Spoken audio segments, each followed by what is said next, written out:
friends? It's your old pal Jordan the Lion and your old pal Scott Michaels. And today we are in Branson, Missouri. We're gonna have a blast today because we are going to see one of the most famous television cars in history. Not the General Lee. You're gonna have to wait for this one. Daze with Jordan the Lion, dearly departed. It begins right now.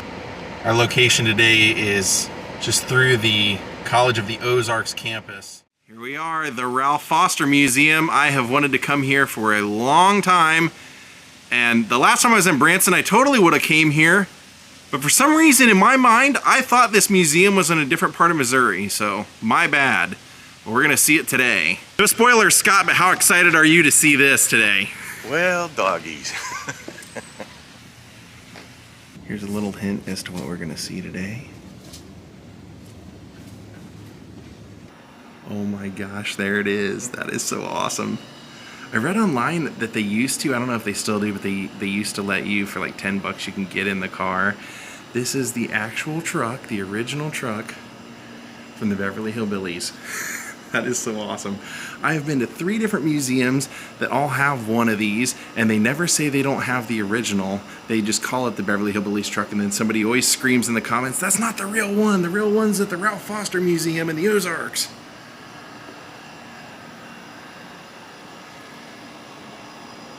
Original truck used on the television series. Truck is made from a cut-down 1921 Oldsmobile. You can see there's actually words on the tires. Look at that, man. Every single opening to the show, you saw this car driving towards us with that classic theme. The barrels, look at that. The Clampett mobile. That is, I mean, wow. Talk about things when I was a kid I never thought I'd see in my life.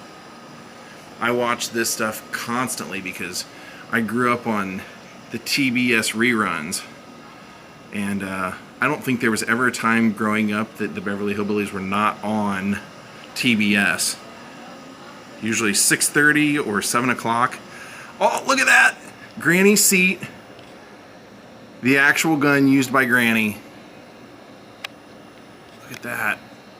They have a little sign up there that says gun used by Granny.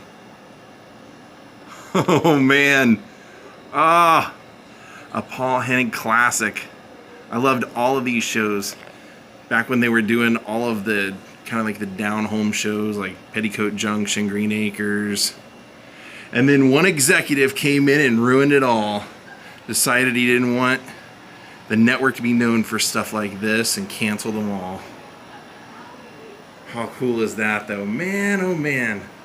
So the reason it's here is because Paul Hennig was from this part of the country and ended up donating it here, the College of the Ozarks.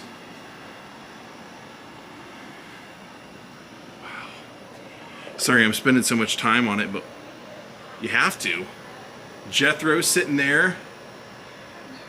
Always driving. Oh man, that is rad. That is rad. They have more stuff here in the museum, but this is kind of like the main thing that we came for. There's a collection of autographs and other things.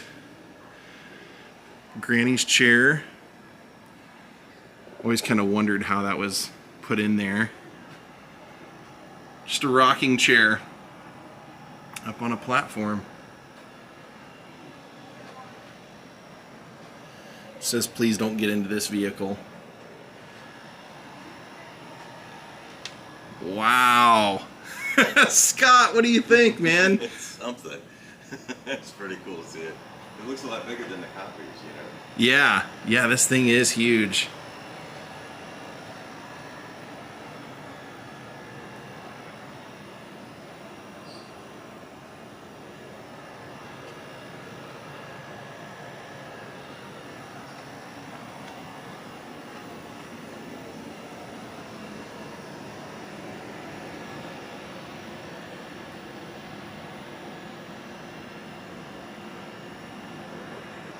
That totally makes my day. I mean, not only getting to see this car, but getting to see it with Scott, that's just pretty cool.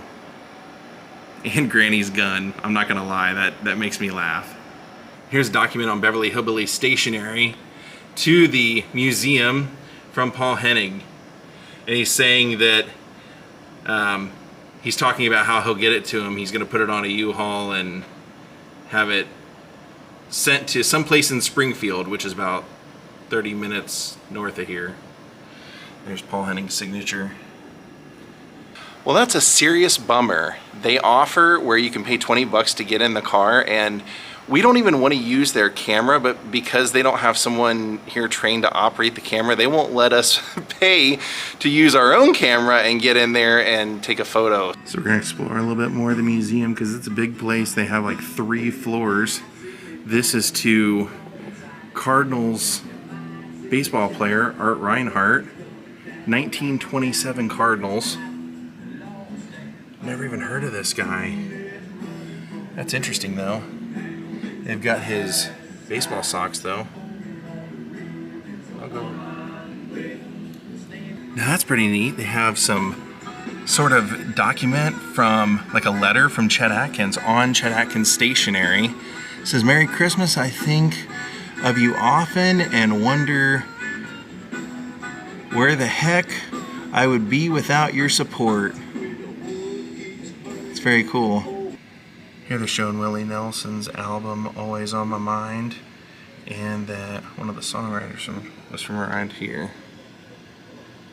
There's the platinum record for Willie Nelson's Always on My Mind, presented to the Rose Bridge Music Company, and that was the songwriter group that included the people from here. Johnny Christopher, it says on there, and Mark James. And then here we have a gift to Ralph from Colonel Tom Parker, Elvis's manager. Covered wagon. Now here they have a picture of a guy, well it's actually, this picture is Colonel Parker, Elvis's manager, wearing Smiley Brunette's costume, and they said if you looked at Colonel Parker dressed like Smiley Brunette, they could have been twins almost. Look at them. There's Gene Autry in the real Smiley, and then there's Colonel. There's the hat that Colonel Parker was wearing, that's Smiley Brunette's hat. Smiley Brunette radio show, Radio Ozark. Oh, that's interesting. Look, it's an original Spec Rhodes costume. Very famous comedian in the country music circuit. Always known for those extremely colorful costumes. Comedian known for his comedic alter ego. Began career traveling the vaudeville circuits with his 2 brothers in a group called the Log Cabin Mountaineers. During this time, Gilbert developed his talent at bass fiddle and banjo, as well as the alter ego Spec. Spec Rhodes became a mainstay on the Porter Wagner show for 20 years, working with other famous country musicians such as Dolly Parton and Willie Nelson. And this whole case is dedicated to a musician named Harold Morrison. There's some famous pictures. Pictures with him over here with famous people, George Jones and he, right there. And then he and Bill Monroe, right there. There's a show poster of George Jones and Tammy Wynette with Harold Morrison opening with them. And then over here we've got a nice group of pictures of famous country musicians, including Roy Acuff, along with a signed Roy Acuff for Governor picture.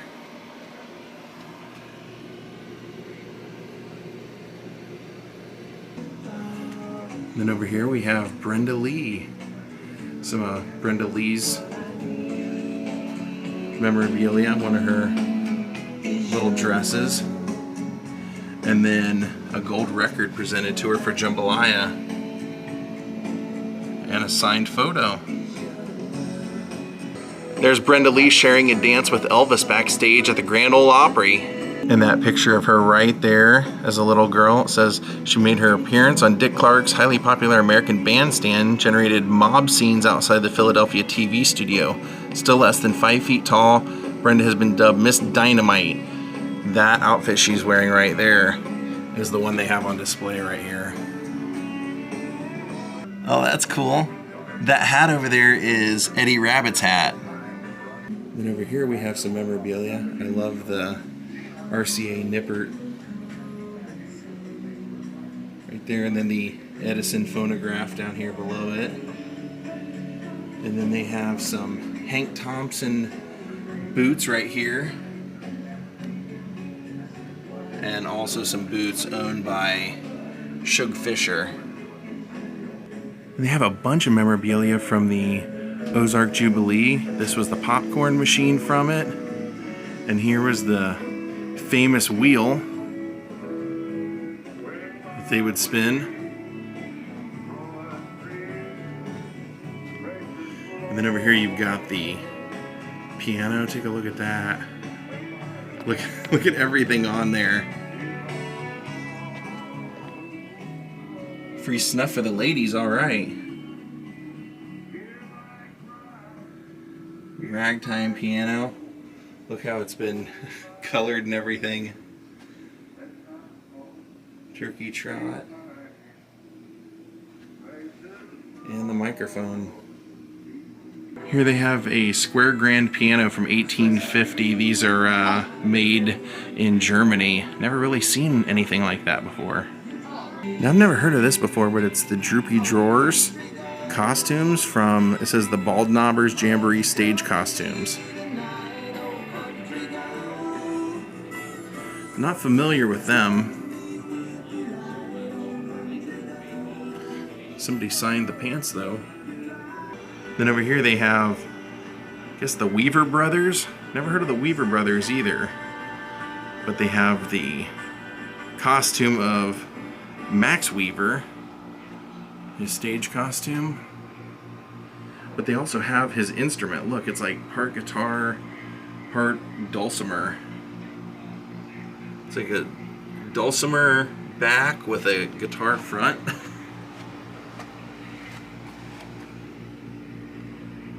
Ralph Foster owned Foster Hall. This is a reproduction of his office. As you can see, there's Ralph Foster, who the museum's named after. And there's his old tire company. Started a radio career in the back room of this building before moving to Springfield. And let's go look inside.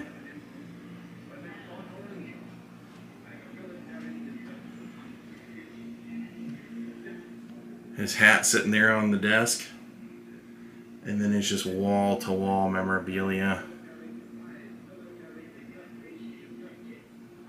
Lots of fish that he caught.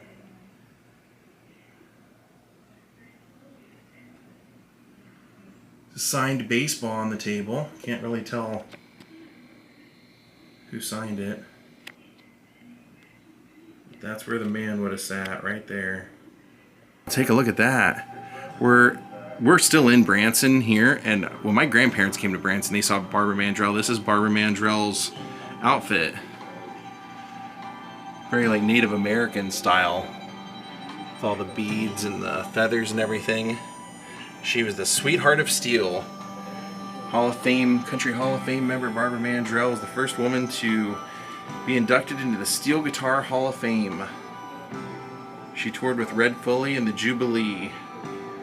Made her debut in 1961 in Springfield, Missouri at the age of 12 on the 5-Star Jubilee. And that's Barbara Mandrell. She's still alive. And here we have the radio console that was used for the network television broadcast of the Ozark Jubilee from the Jewel Lander Theater in Springfield, Missouri. During the 1950s and 60s, console was later used at KWTO production studios until it was retired in 1983. Wow, pretty cool. And here they're honoring Porter Wagner, who's from not far from here, West Plains, Missouri. Known for his flashy rhinestone suits and his television show. This is kind of interesting. They have a photo of Lady Margaret Thatcher having a visit February 21st of 1997, and you can see her, and there's a car right over here, a Rolls Royce. They have that Rolls Royce right here from her visit. beautiful, isn't it? Holy smoke. That is seriously beautiful. 1931 Rolls-Royce Phantom 2.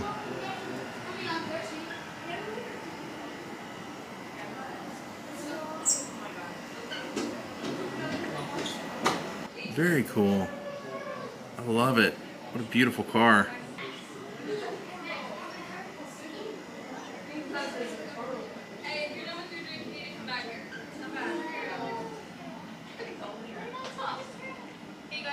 Well, we finally got to see the car. We didn't get to sit in the car, but we got to see it, so pretty cool visit to the Ralph Foster Museum today. It's a Filmways presentation, darling. Well, my friends, we're gonna call it a day. Thank you all for watching. I hope you enjoyed seeing the actual, finally we have seen the real Beverly Hillbillies car, and I hope it was as fun for you as it was for me. Thank you all for watching. Go, if you haven't subscribed to Dearly Departed, go subscribe to my channel if you haven't. Please hit the like button. We'll see you all next time. Have a great night and goodbye.